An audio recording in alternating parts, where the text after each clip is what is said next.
Naam, tuingie katika tahariri ambapo katika kongamano la mataifa ya kusini mwa Afrika SADC, makamu wa rais wa Tanzania Emmanuel Nchimbi alisoma taarifa ya Rais Samia Suluhu Hassan kwa upole, ambapo aliomba taifa lake kukumbatia maridhiano ya kitaifa. Wito huu unatokea baada ya mamlaka za Tanzania kukosolewa vikali kikanda na pia nje ya Afrika kwa maafa ya waandamanaji waliopinga uchaguzi wa mwaka huu wa 2025.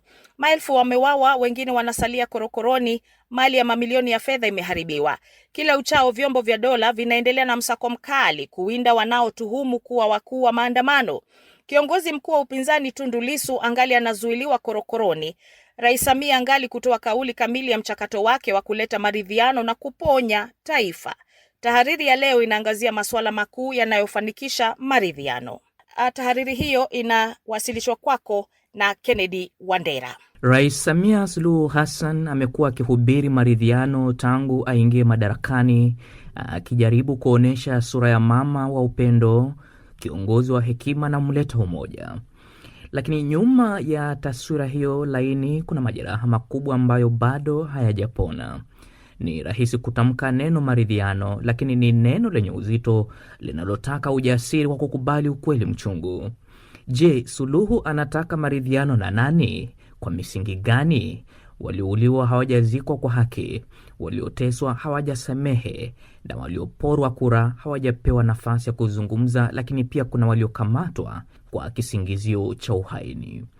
Uchaguzi wa mwaka huu ulikuwa doa katika historia Tanzania nzima.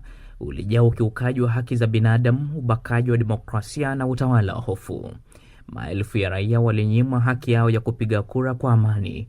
Wengine wakapoteza maisha mikononi mwa vyombo vya usalama vilivyotumwa kuzima upinzani. Vyama vya upinzani vilizuiwa kushiriki, wagombea wakatishiwa, na wale waliothubutu kupaza sauti walijikuta korokoroni au uhamishoni.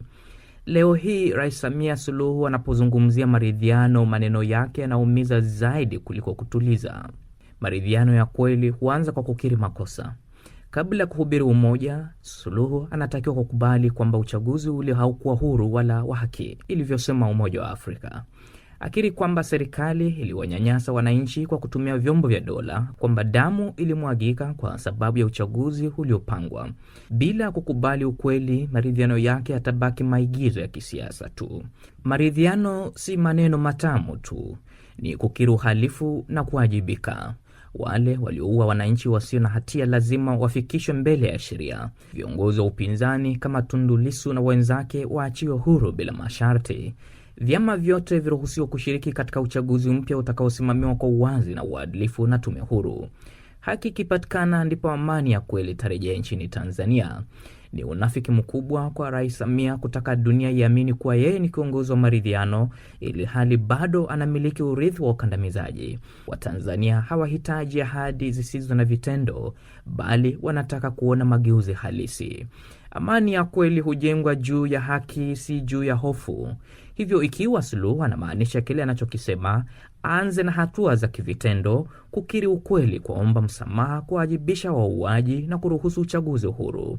Vinginevyo historia itamkumbuka kama kiongozi aliyefunika maovu kwa blanketi la maridhiano, na mama wa taifa aliyecheza na damu ya watoto wake kutiririka kwenye mitaro ya miji na vijiji.